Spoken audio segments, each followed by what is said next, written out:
What's up, guys? How's it going? Little Wednesday Linc. Like we said, it's kind of a 50-50. Sometimes we have it in the evening, sometimes a little more middle of the day, a little earlier afternoon action. But Thomas, how's it going? Going well, right? We are 8 days from the NFL draft. Felt like last week we were, a month and a half from the NFL draft, and now we're exactly 8 days, which is crazy because things are starting to ramp up, especially at the top of the draft, Josh. I'm sure we'll talk about it. And Dallas Goedert keeps appearing in our thumbnails because Dallas Goedert keeps appearing in the news, right? We're going to get into, obviously, the New York Giants reportedly interested in Dallas Goedert, or they've sniffed around. And so, Yep. there's stuff going on. We still, 8 days is still a long time for things to change. We'll cover things as they happen. But it does feel like the draft is really starting to take shape. And I think Philadelphia has really revealed their plan to us. And barring some surprises, I think we kind of know what's going to go down relatively. We don't know exactly who, but at number 32 Sure. overall.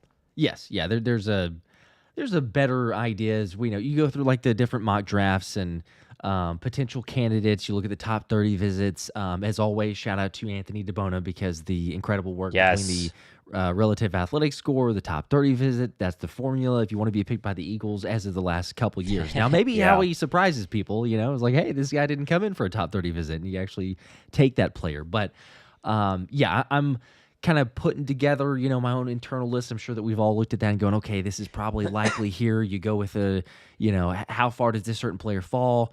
Will they Yeah. draft that guy?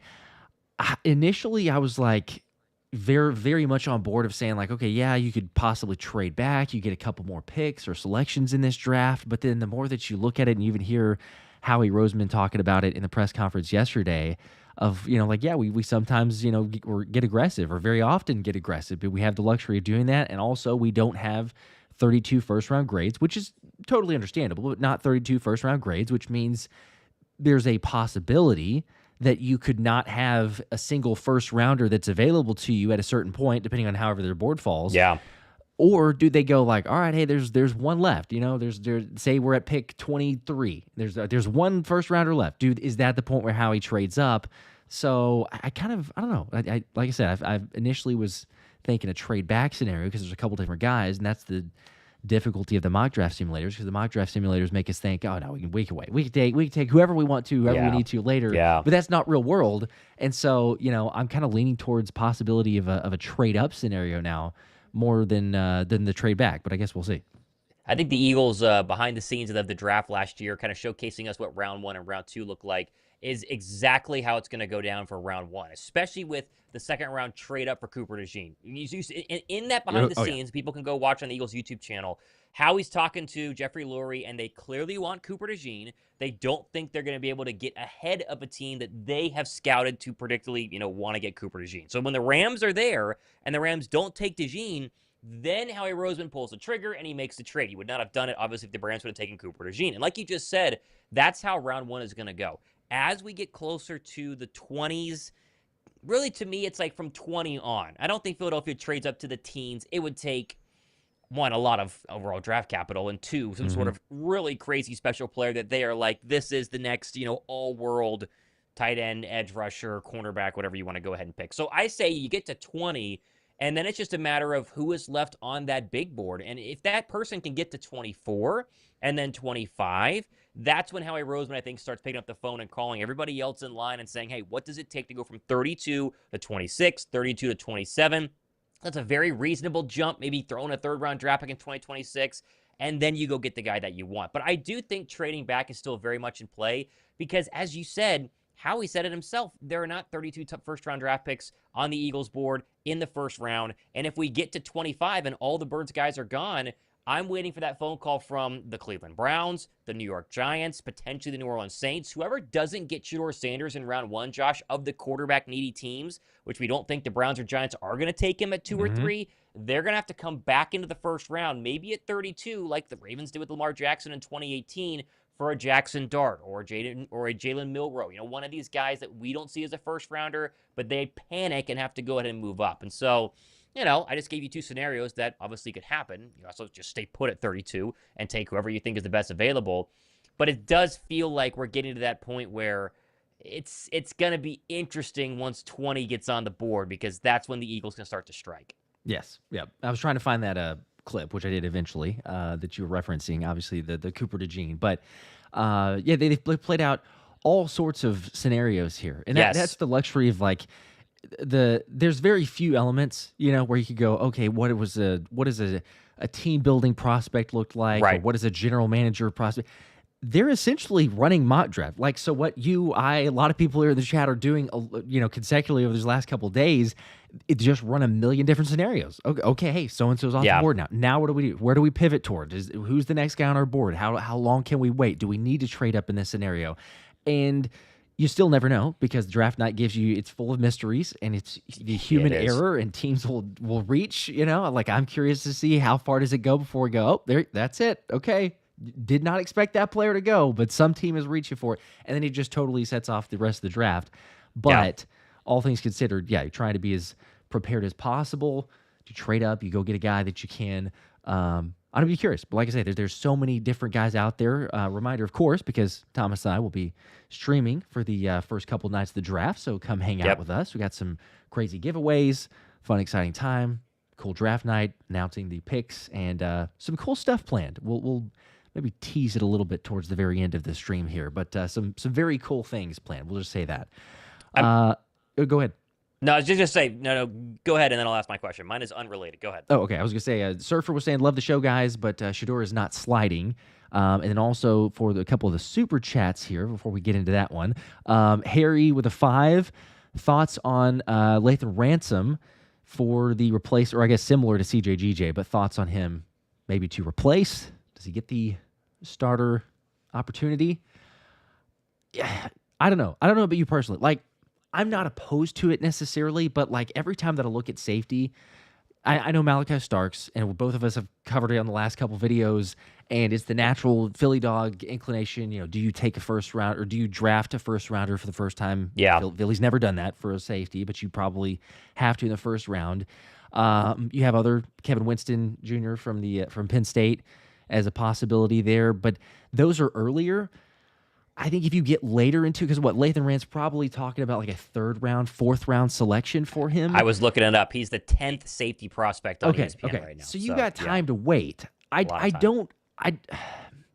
I kind of go back and forth, because like he could turn out to something, but I also think to myself, we haven't had enough from Sidney Brown yet. So do I say go ahead and draft like another 3rd round, 4th round safety, maybe see how he pans out, or do you go the route of, because Howie even said in the press conference yesterday, like, there's going to be a lot of other free agent moves. Now, granted, a lot of undrafted free agents, but could be some other free agents. So is that something where you get your veteran safety, whether it's going to be a Justin Simmons or just, somebody who's there to kind of facilitate? But I don't know. I don't know if you go with like a multiple of a selection. For me, and this is just my personal opinion, so I totally understand it. If people are all about Lathan Ransom, draft him. He's the guy. That's fine. But for me, it's like if you want to draft youth and say we don't have our starter, which would tell you they don't believe in Sidney Brown as much if they were to draft that early. But if you don't, then I think you got to go and draft early and take a like Malachi Starks, Xavier Watts, Kevin. On a draw blank now. I just said it. Penn State. Winston. Draft someone earlier, because otherwise you wait till a 3rd round, a 4th round, like I say, and then it's like, well, you don't know how this guy's going to pan out. He's a rookie. You still don't know necessarily about Sidney Brown. He's been injured, trying to rehab and all that other stuff. So, I don't know. Long-winded answer. I don't hate it, don't love it. Kind of just in between.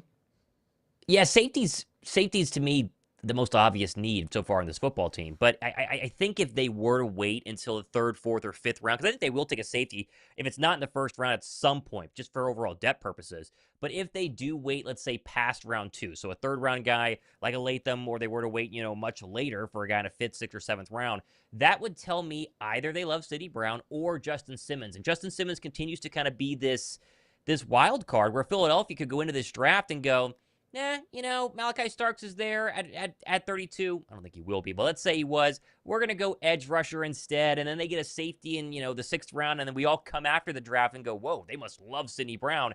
And then a week later or a month later, they sign Justin Simmons. So I do agree with your central argument of if you need a safety, if they have really sat down in their war room and said, number one need in this draft is safety. We have got to come out of the first round, or got to come out of this draft with a safety, then just spend it on a first rounder. Go get Nick Emenwari, go get Malachi Starks, whoever you think is a plug-and-play ready safety in day one, or who Vic Fangio thinks is plug-and-play ready, that's who you go ahead and get. So I would agree. Nick Emenwari would be great. I've been a little bit slightly above, for me personally.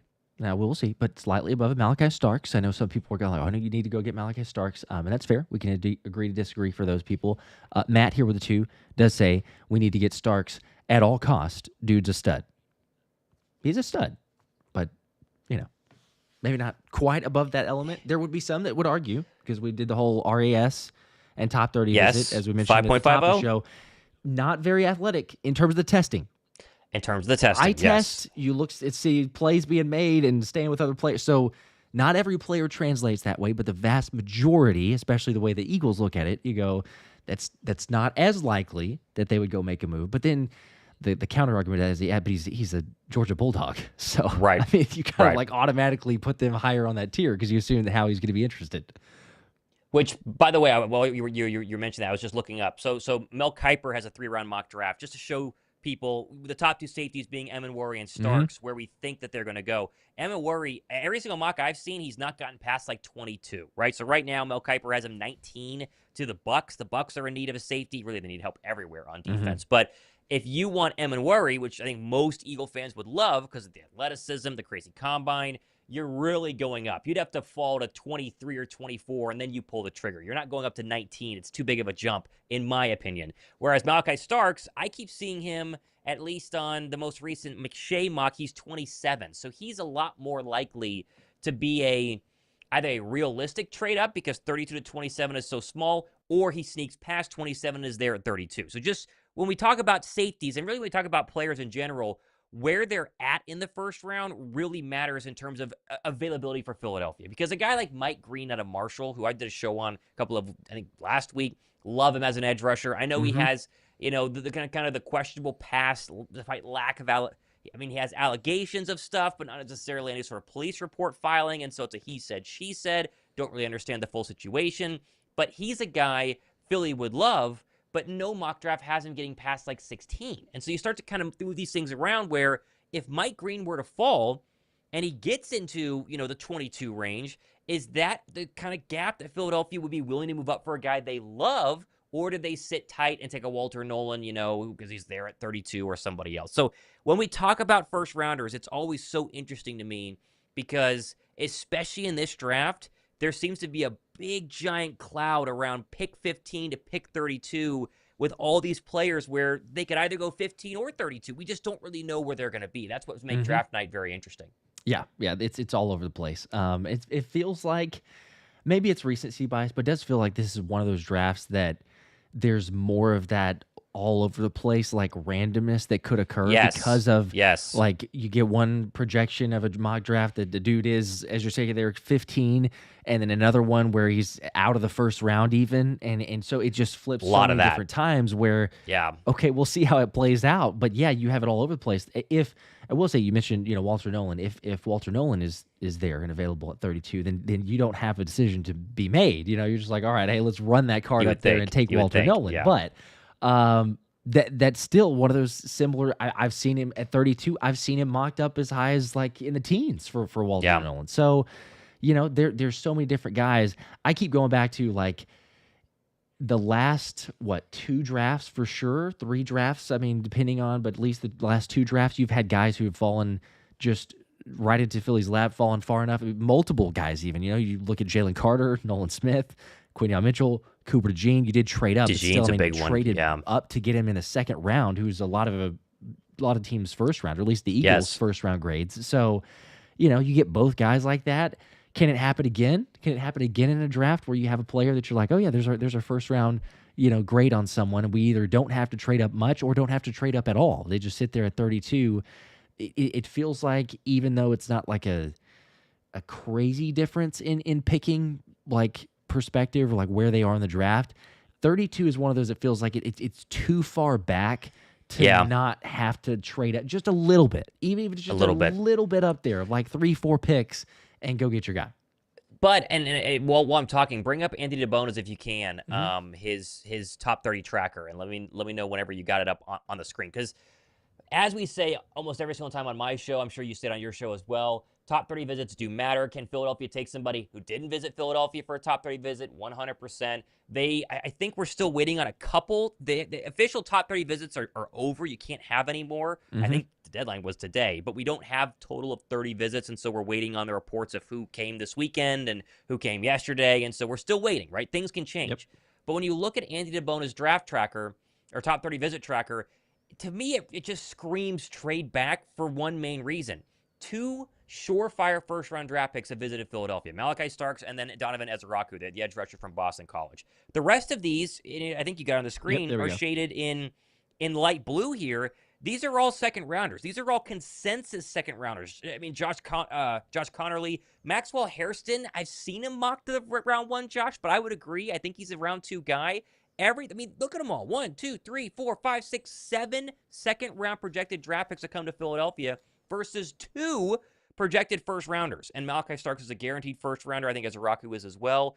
That to me is the most interesting part of this entire chart because Hmm. this tells us that Philadelphia is going to make sure they've done their due diligence on a bunch of guys who are guaranteed to be there in round 2, either because they have a higher draft grade on them and will take them at 32, or because they're going to trade back and get multiple picks in the second round and go ahead and get multiple of these guys. So this tracker, unless we start to see the final, 4 or 5 top 30 visits, we don't know yet, are all Hmm. guaranteed first rounders. They bring in a Mike Green, they bring in a Walter Nolan. It's just interesting that if they were to trade up, they're not going to have met with the guy. And, it just seems like it goes counter whatever Philadelphia has done the past couple of years. Because Quinyon Mitchell, right? They had met with Quinyon Mitchell. Hmm. They felt very comfortable with Quinyon Mitchell. He fell, and they took him. But they had met with him before. Walter Nolan, if he falls to 32, do they need a meeting with him to go ahead and pull the trigger? No. But you would at least think if they had the idea that a guy like Nolan was going to be able to fall, potentially they would have at least had him in the Philly. I don't know. It's an interesting It chart to does. me that I think tells a lot so far about the upcoming draft. Yeah. Yeah. It definitely. And I'm trying to put the Howie cap on. Like, all right, what is he seeing here? What is he doing? What is he setting up for a Right. potential move? And I could see it both ways of like, does he trade back? He gets some more picks and go get him Yeah. multiple guys in that range, or there's so many selections that he has in the next 2 drafts. He's got 20 of them, so there's That's 12 true next too. year. Do you just Yeah. look at it and go, okay, you know what? First round, we wait until about 25. If one of our guys is still available, okay, we're going to trade up about then, take our player. Then you're saying, okay, we pick at 64, but again, we're looking at the list of names there. There is so many names at that point where There's a lot. 40, 45, 60 through 100 really? I mean, you got like 8 different guys there. So I could see it where it's like multiple. You trade up a couple different times within the first 2 days and next thing you know, you're like, "Hey, we took 3, maybe even 4 guys within the top 80." Like it's Yeah. not out of the question. Now, sure, you have to give up some draft capital, but it's like at the end of the day, we've mentioned a couple different times, there's only so many guys that you can, I think, like confidently draft and say, okay, they've got a very legit chance to not only make the roster, but, make Yeah. some moves and actually do some things that'll contribute to the team. Otherwise, like, cool, we'll come away from the draft and say, hey, we just drafted 12 players. Like the 12 aren't going to make the roster. They're just, you drafted them to then eventually, practice squad or move on to another team. So, it's interesting because there's so many visits there that it's like how he's almost prepared every time that I do a mock draft. It's like I go through trying to use like, okay, here's the top 30 visits. And I can't have enough. I'll just say this. It's almost impossible for me to have too many picks from like that 60 to 100 range because you see that there's so many guys that Yeah. are at that Yeah. point that you're like, okay, well, I can get my tight end there. There's almost every offensive line prospect is in that range. So, okay, A if I'm going to lot. take an offensive lineman, probably take him at that point. You look at some edge, Oladejo ends up dropping quite a bit whenever you did mock drafts there. Is he 68? Is he 90? But somewhere in that range. But there's just so many different guys. So it is the fascinating part, again, of the draft. No one really knows. But you do get glimpses, as you were talking about, within the visits, at least for the Eagles, because there are teams, as I think people know, in case not, but like the Rams or the Jaguars that don't put a preference on top 30 visits, nor do they really do those with bringing in players. So Yeah. it's each team, to each their own. Well, and one more thing here, I think, and then we at least need to touch on the Dallas Goedert news that kind of came out Yes. yesterday with the New York Giants and stuff. Quarterbacks are always the position group to keep an eye on, and we know Cam Ward is going one. He said yesterday that he thinks Calvin Ridley is better than AJ Brown. That's like the guarantee tell you right there that he's going to be the number 1 overall draft pick from the Tennessee Titans. Yeah. There's zero debate there. We know Shador goes in round 1 as well. I am convinced that Jackson Dart is going to go in round 1. I think Jalen Milroe and Tyler Shuck are the other two guys to really keep an eye on at the end of night 1. And neither of them deserve to go in round 1, respectively. I mean, they're not first-round caliber quarterbacks, but you have a scenario where if the Browns and Giants and Pittsburgh Steelers do not get a quarterback with their first-round draft pick, I think Pittsburgh's 21 or 22. Obviously, the Browns and Giants are 2 and 3. And so let's say Shador's a Saint at 9, or the Saints move up to 6, and then, whatever. So let's just say Shador's a Saint. That's 3 teams. Or, I mean, heck, the Saints don't get Shador, the Giants do, and so then you still have 3 teams because the Saints need a quarterback.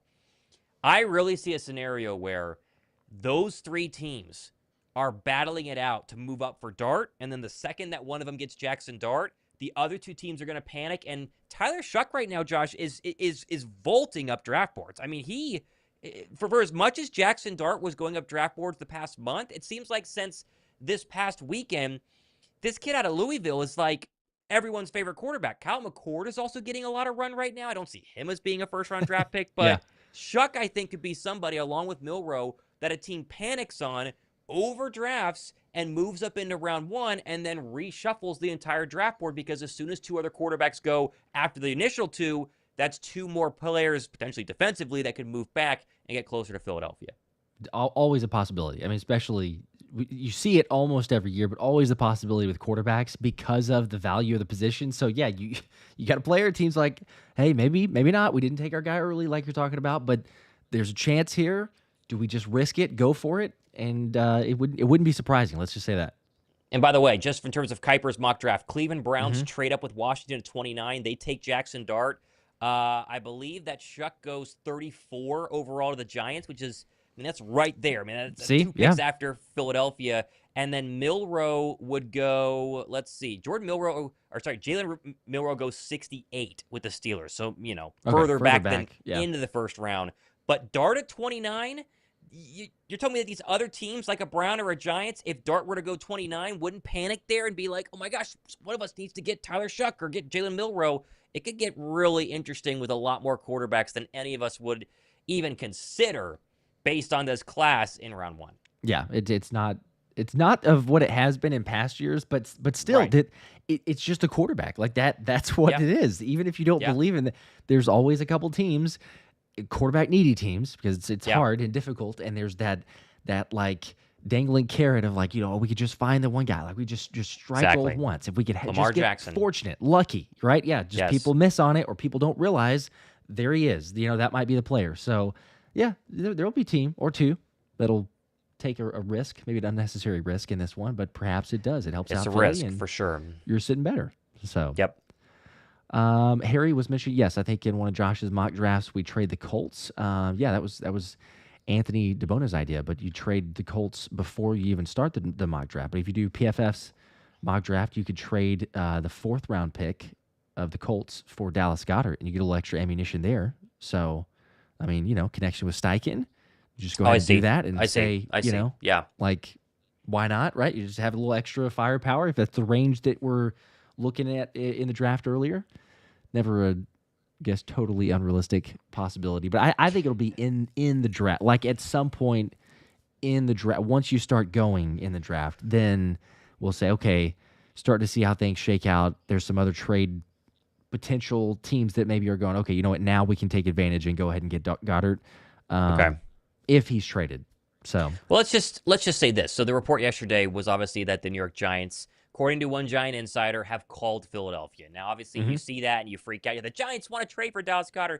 Doesn't mean that. It just means somebody inside the Giants front office told the reporter, we sniffed around Goddard. They probably are just seeing what the price is right now and then seeing if it changes the closer you get to the NFL draft. And so the Giants at least know what Howie's asking price is. Now, probably higher if you want to trade Dallas Goedert in the division. Not something Philadelphia likes to do historically, especially recently. Probably an AFC team could get him, for a little bit cheaper. But simple question, Josh. Dallas Goedert gets traded before the draft, night 1, day 2 or 3 at all. Where are you at on Goddard getting traded at some point during the NFL draft? I think it'd Yeah, be during the draft. First off, I yeah, don't think yeah. it's going to be the next week until we get to the draft. But I I'm think like 80%. I think they're going to trade Dallas Goedert. I do too. Yeah, I think they're going to trade him. Um, I don't think it'll be night 1. It doesn't feel like that's a big blockbuster Yeah, night 1 move. I think it would yeah, be probably night 2. Like day 3 feels a little bit late because then you're talking about like, okay, how much compensation? it does. But if you don't have I don't know. I mean, I'm a hedging a bet here. It's kind of like an unrealistic or unfair answer. But if it doesn't happen day 2, then it happens day 3. But that's like obvious. But I think probably day 2, like night 2, day 2, Yeah. whatever. Well, Probably. when wasn't it day 2? Whenever they traded for, it's different. But whenever they traded for DeAndre Swift, was he a night 2? No, or was he a No, day that was 2? that was He was a day 2. 3. Sorry, a day 3. Yeah, He was a 3, yeah. right? Okay. Because I was Yeah. actually on a plane. And obviously and AJ Brown yeah. was night 1 during the draft, so we haven't seen a day 2 trade like this. But yeah, I mean, unless they just accept a future, right? If they were to give you a That's true. 2025 fourth Yeah. or a 2026 third, maybe they would take the 2026 third, and then they could do that on day 3, right? Versus day 2. So very interesting. Possibility. We'll say that. IBH Definitely with possibility. 5. Appreciate that. Says if we trade back with the Giants or Browns, what would the expected return be in draft capital? Yeah, I would need to see exactly where they would come, because it'd be, let's just say would the Browns give us their 34? second rounder to go up? Yeah, so 34 plus what, right? A future third? A third rounder? Is that enough? I'd have to do the draft calculator. We did. I mean, it's not completely accurate. I know this, but we did the mock draft, PFF mock draft last night, and did that. So what was that? We were like trading. I think it was like 32 and. I'm trying to find the clip because Anthony and I were messing around with it on a couple different Okay. drafts. I'm looking at one of these mock draft value calculators while you look. And Okay. 32 versus 34, the point value, it's only a 60-point difference. So it's only like a 5% gain or loss based on where you trade. So 32 to 34, you're probably not getting another second rounder. You're probably getting a third or fourth or even a fifth round draft pick. It's only 2 picks is the thought process there. Yes, you get to go into night 1 and make your selection at the end of round 1.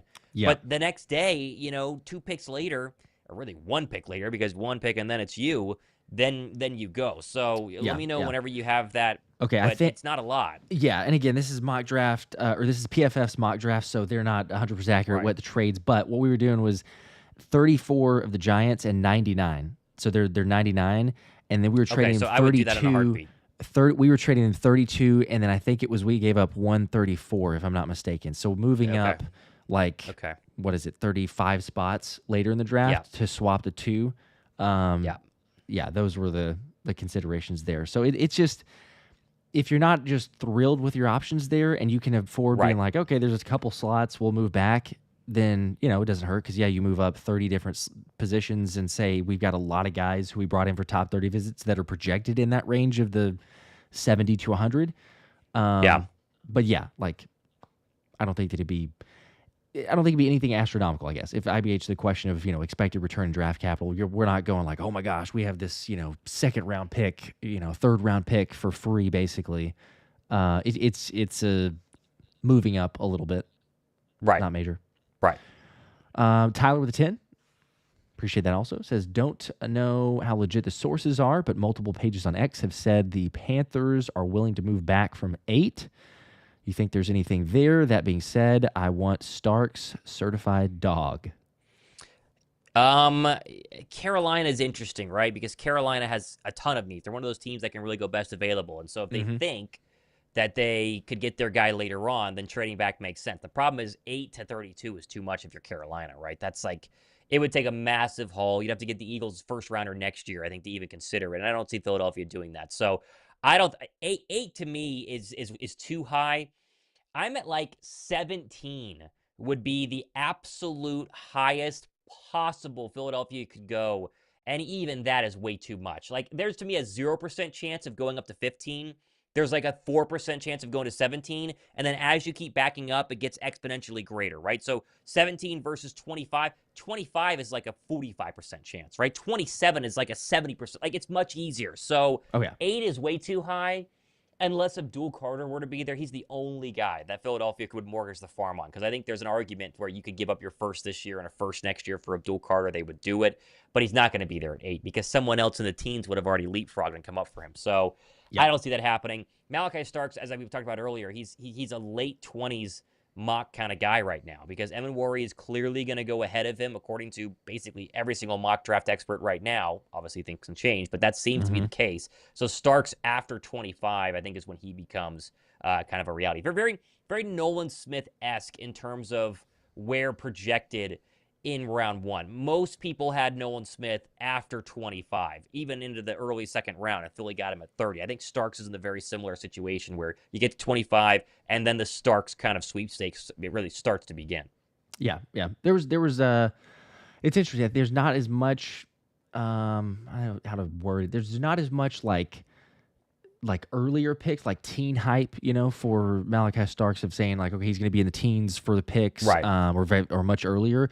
Nolan, I think average was on that, but it was interesting because you'd go on some drafts or some mock drafts and he's getting picked by the Eagles even at 10. He's like, okay, hey, they didn't get Jalen Carter, they didn't get some others, so Nolan Smith's at 10. Sure. That's still a solid pick, maybe a little bit high, but then there were others that are okay. It's going much further back into the mid 20s. So I don't know. It'd be interesting to just see where teams see those because again, I think it's with Joel Klatt had said this in an interview. I've heard of multiple other analysts, like all the eye test, the tape, the football IQ, the knowledge, how he carries himself, the leader. I mean, all of that with Malachi Starks, there's not even a question at all, right? You don't walk into, as Joel Klatt said, you don't walk into Kirby Smart's defense as a freshman and become a starter there unless you know what you're doing and you're really good at it. So regardless of if you want to say, well, he's not exactly athletic, he's kind of losing a little bit whenever it comes to the other guys.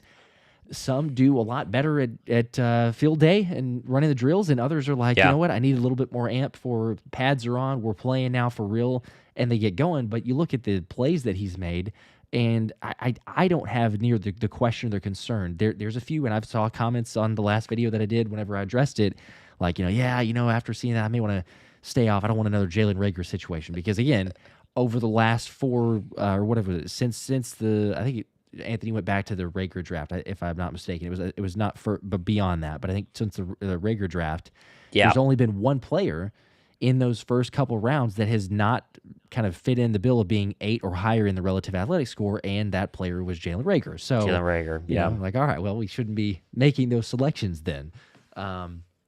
But I think he's different. I think he doesn't. I don't know.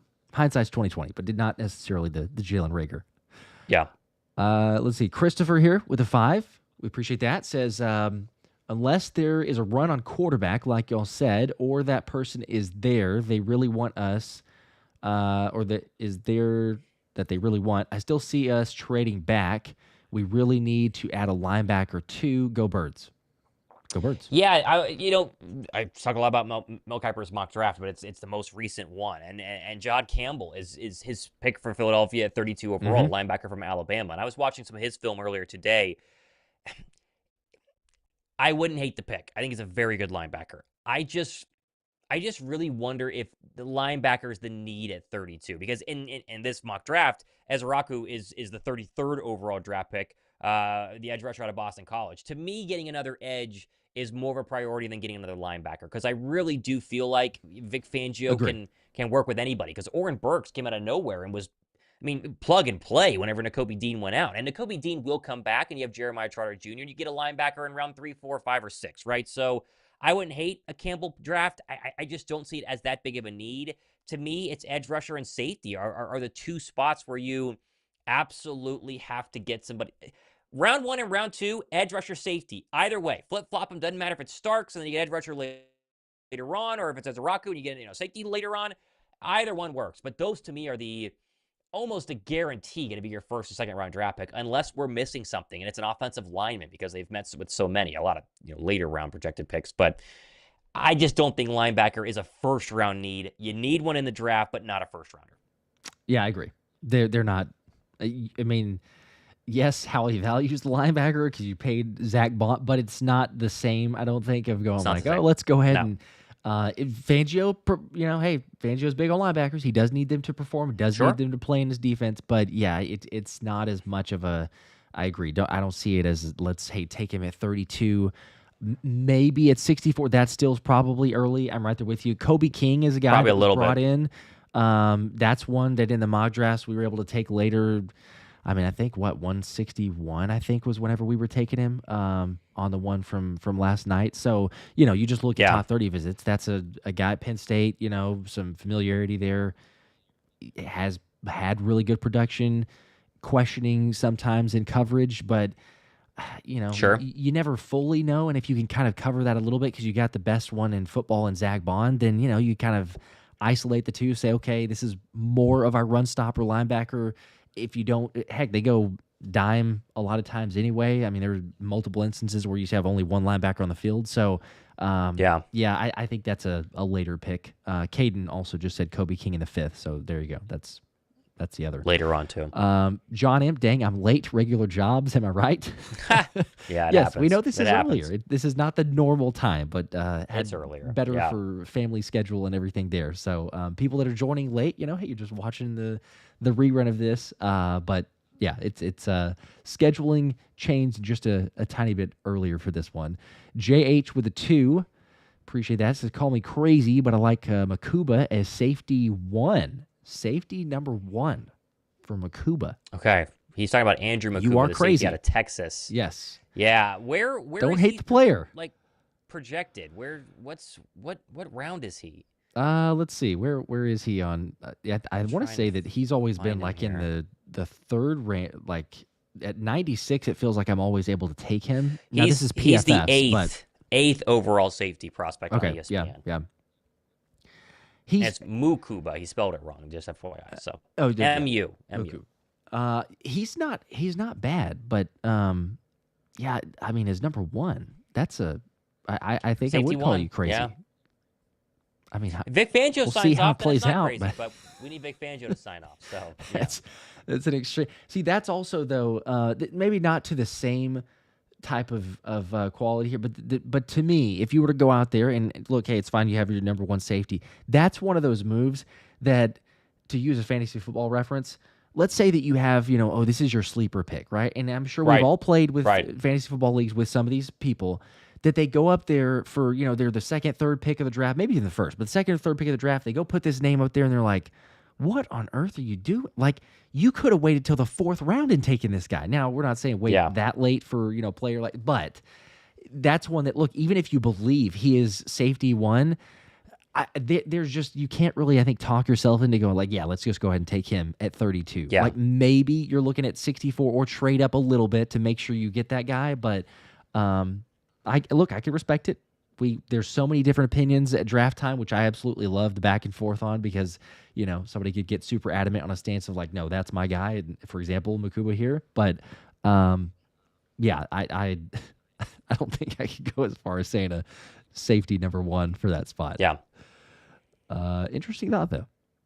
I've still stuck to the Nick Emamori for me. It's maybe I'm leaning too much towards the athleticism factor, but a 10 of 10 on the RAS. Like, he seems like the number 1 safety, definitely over Starks. I think most people would take him over Starks if given the option, but Starks is still a first rounder. But I think he is like, Cam Chancellor's name keeps getting brought up every single time I watch stuff on him, and you're like, that's a pretty big name to like compare to. Like, there are not a lot of Cam Chancellors that come out of the NFL draft, and when you hear that name, it's like a buzzword when it comes to safety. Yeah, so it's exciting. Not too many. And we talk about guys with versatility, and not that others don't have it, but like in a Fangio defense, you got a guy who's we've said this before, like the size of a linebacker, can run and move like a corner, has safety skills, plays a safety position. Fangio could move him around wherever. You move him up into the box, you keep him at safety, you over to the slot. Like, sure, there's a little bit of I think the knock was like the stiff hips and maybe not as much, but you're not asking him to be the corner. You're playing him as a safety. He has some versatility. And the size is just crazy. So in a day and age of this type of football, we've seen it with other players. Not saying that Cooper DeJean was the exact same, but some people seeing Coop come out are like, oh, well, there's no way he's going to play corner. Like, he's going to for sure have to play safety because he can't move. He can't keep up with receivers. And Slot was like, yeah, I don't think he's going to be able to as well because just the fluidity and, again, the quickness. I don't think that he has it. Like, that was just the knock on him. And we've seen that he played as the best graded slot corner this past season. So, yeah, if Fangio sees that and you got a guy with versatility who could play multiple positions and sees the field, I just don't think, or I don't see how you don't make that move. But anyway, that's my safety one. So I agree. What it's worth. Okay, there you go. Lots of, understandably though, Jay, you did start a conversation in the chat, which is good, right? Just something to talk about. Lots of people that are arguing of not safety one, and several different guys that have been thrown out there. So yeah, to no surprise, we will say that. Let's see here. Do we have? Sorry, I saw one other question here, and I lost it for a second ago. Hang on. Harry was asking, because we're talking about edges. So other options in the draft, like whether you go safety edge safety. James Pierce has come up quite a bit. He was asking, are people still concerned with Pierce's attitude? Some of the reports of like whether he's the right answer for teams. I think that's why he's fallen in some mock drafts, or at least in the gradings there. But is it a big deal? I mean, Philly does their homework, so I guess that's ultimately for me what it comes down to is maybe other teams are. I think there's definitely validity to that because it's shared and reported that some believe that, but I don't know. It's like if I was another organization, sure, I might get concerned. But anytime that there's a player that's kind of like I don't know, maybe character issue, maybe something. If the Eagles take him, I'm like, cool, not concerned. Yeah, like that's just automatically something that I don't even get worried about because they do their due diligence, and I think it's a different culture here. So even if there's kind of like, well, you may need to keep them in line a little bit more, like they just fit right in. Just like, hey, here's the Eagles way, and this is what's expected of you, and you just kind of move on beyond it. So I don't know. I think there's probably for some teams, but if he were to happen to go to the Eagles, I'd be perfectly fine with it. I agree. And there are really, as you look at, just the top edge rushers in this class, there are 8 that would make sense for Philadelphia. And obviously that includes Abdul Carter, but it's not happening. But you have both of the Georgia edge rushers. Then you have Pierce. I'm going off the ESPN list here. Then Shamar Stewart. Then Mike Green. Then Ezaraku. Scorton is in there as well. I mean, there are a bunch of edge rushers that are going to be there at 32. I mean, I think there's a very real chance that 5 of them are gone by the time you get to 32. But that means you still have 3, potentially 4 who are available. And so if Philadelphia wants an edge, they can stay at 32 and take whatever one is best there. It's just a matter of if that's what they want more than anything else. And obviously that would be my guess, but we got to wait and kind of see. But this is a very edge-heavy and really a very safety-heavy draft too, because there's a lot of guys in rounds 2 and 3 we've talked about. But those 2 spots of need for Philadelphia, there's no shortage of prospects that you could just have Philadelphia draft right now, and most of us would be like, hey, sounds good to me. Let's see what he can do. Yes. Yeah, there's lots of other, and Nick Scorton is one. By the way, you mentioned a bunch of different names, but Nick Scorton's one of those that it feels like if you're not gonna trade up and not gonna reach, like Nick Scorton is, and I can't remember who had the percentages. That might have been, I think it was Eagles Eric. I think Eric was the one who had put that out there, but like the percentages based on, if you look at the kind of comparison of mock draft simulators and where the guys would fall, like taking the average for those, that there's like a 99% probability that Nick Scorton is available at 32. So it doesn't get like any better chances just based on those, hypothetical and tendencies there. But if he's still available at 32, there's not a reach or a trading up in that scenario. Whereas a lot of other guys, you're kind of like, well, they might be, they might not. Again, not to say that Nick couldn't get drafted ahead of another team, but I think that's the one guy that I would go, I'm not surprised at all if you're at 32 and he's still on the board. But, is that one of those similar scenarios where you say, okay, 32, do the Giants ask to trade up? And then you get something worked out there and you move back 2 spots and say, yeah, well, Scorton will still be available at 34. And then you take a player like him or some others in that area. So, yeah, we'll see. We're only a week away about. It's a week and a day. Basically a week away. Yeah. There. It's crazy. It's kind of flown up on us. It's nice when you win the Super Bowl. It has. Talked about this offline here, but it's like, you win the Super Bowl and you just kind of live on that high for a month, and or even less really because you kind of speed into the free agency period. But you're like, whoa, hey, free agency's here. Wow, that was fast. And then you kind of slowly trend off of that one, and then it's basically draft season is upon us. So it felt like we had.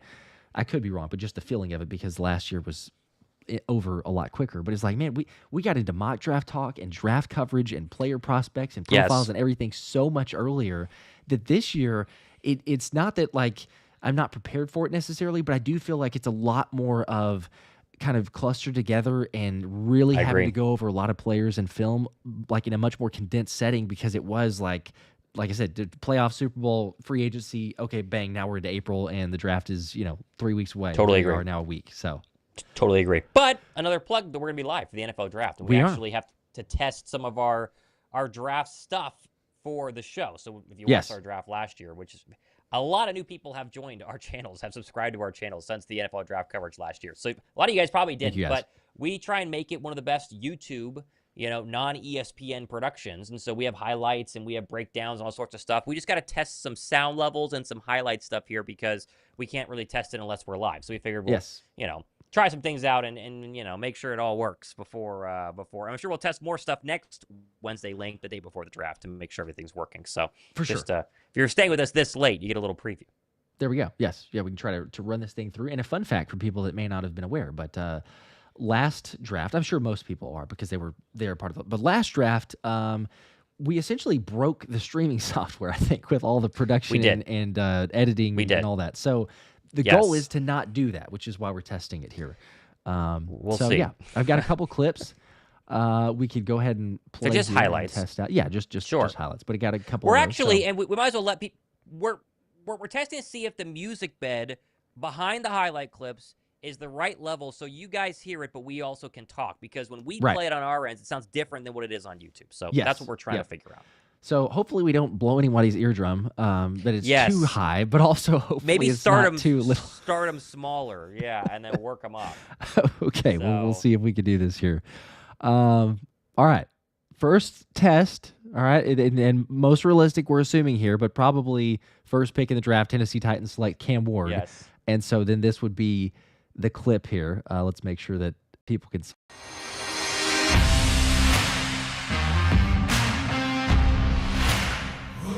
There we go. Okay, so now we can talk.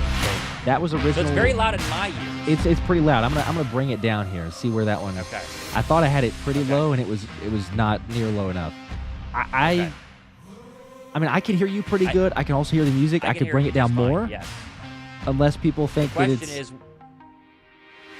Let us know in the chat if it's good, if it's not good, if we're too quiet versus the music. Right, that's what we're trying to figure out here. We want you to be able to hear us, but also hear the audio, so we can still hear you. But does it sound right though? Obviously, we'll review this on our own, but just let us know down below in the chat. If this sounds pretty. Music go down a little bit loud.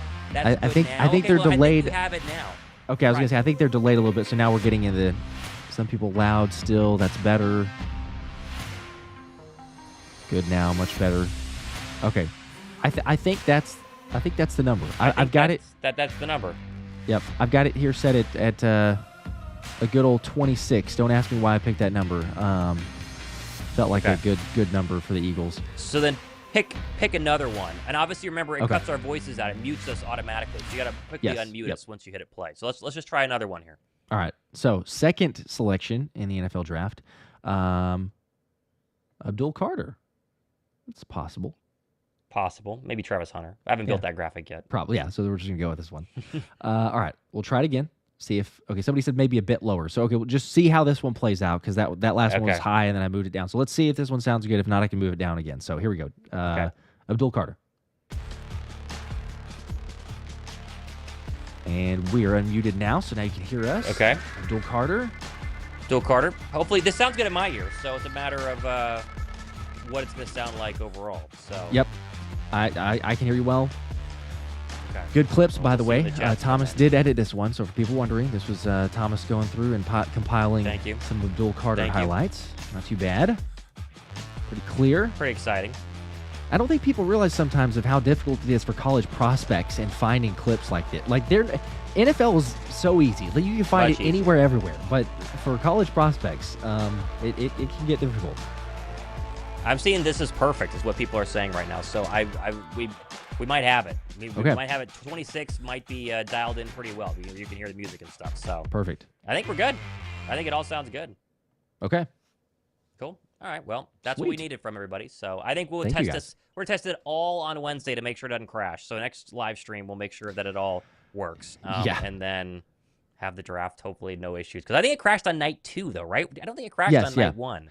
Which is weird because night 1 was like, I mean, every single pick was like just throw everything at the streaming software, and it was beautiful. And then night 2 was, I think if we go back to the channel, I think there's like 3 different streams for rounds, because it was like we'd go for like 20 minutes and it was like, oh, sorry, and then we come back to it, it's like go for a couple picks, then nope, cut off again. But yeah, we should be good.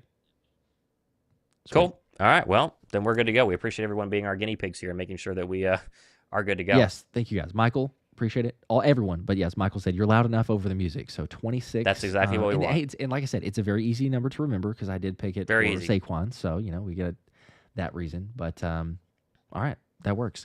Christopher did throw in a super chat. Apologies, Christopher, as we were doing that. So let me make sure and hit on the super chat here. Said, definitely agree not to go linebacker in the first. I'd go edge with the first pick, but we need linebacker for depth. Also, is corner early possible?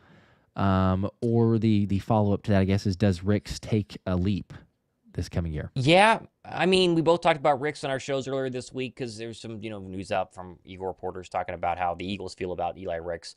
They're going to take a corner at some point. I think corner could be, obviously tight end is a dark horse early pick, but obviously if Goddard's not traded, then are they going to take one before they trade Dallas Goedert? Because then that kind of limits their ability to get more for Dallas Goedert. For me, obviously safety, and then or edge rusher, then safety, then linebacker. But I could see a scenario where a Trey Amos, right, is available at 32, and Philadelphia freaks out. They're like, we have to take Trey, throw him in there and whatever. But I'd be surprised to see a first rounder for corner. I'd be surprised to be a second rounder for corner, but probably third or fourth makes a lot of sense. Yeah, I'm maybe a little bit more on the possibility of a corner early, just because of those visits. And, I guess I'm like, okay, it's twofold because, again, as you mentioned, we talked about it earlier this week, but it's like you see those visits, you're looking at the roster. It has to tell you something of, okay, they're not totally sold on Kelee Ringo because you're not bringing in these guys that are projected late first round, early second round, unless you're going to say, okay, there's something there. But maybe it's everybody else falls off the board, perhaps their first round grades, if they see it that way and they say, okay, let's just trade back because there's a team that wants to, and you get someone early second round. But I'll just say this, like personally, I would be hyped if they were to get a Trey Amos or they were to get even Maxwell Harrison. That one, yeah, I think it's a little bit of a reach. Depends, but a little bit of a reach if you're taking him at 32. You could probably wait, but you don't have, like, 64 is too late. So then you're playing the game of, do you trade up, do you trade back?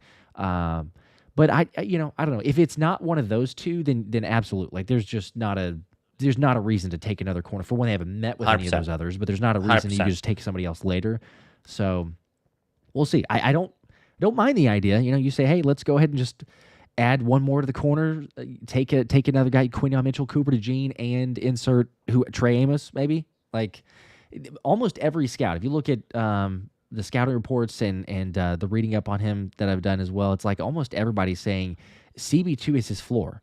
So, like, that's what the Eagles need. They exactly need a CB2. So if CB2 is his floor and the potential to be a CB1 lockdown corner, I mean, imagine if he ends up blooming into that and you're saying, okay, now you have literally 2 stud lockdown corners and Cooper DeJean as your lockdown slot. I mean, it's terrible. It's a nightmare for other teams that are going to match up with the Eagles because they got their secondary. We've got the youth on the defensive line that they have, the core there. Right. I could certainly be talked into that. We'll say that. Okay. JD, a midday live. Yes, sir. That is right. Just about to wrap up here, though, but you can watch it back. Said, yes. What did you miss and what did you win? Well, unfortunately, you did not win anything. We do have other giveaways. Did not win anything. Upcoming. So for the draft night and everything else, for people hanging out with us, just another reminder, we'll be live on Thursday and Friday. So, and there you go. There's one of the helmets.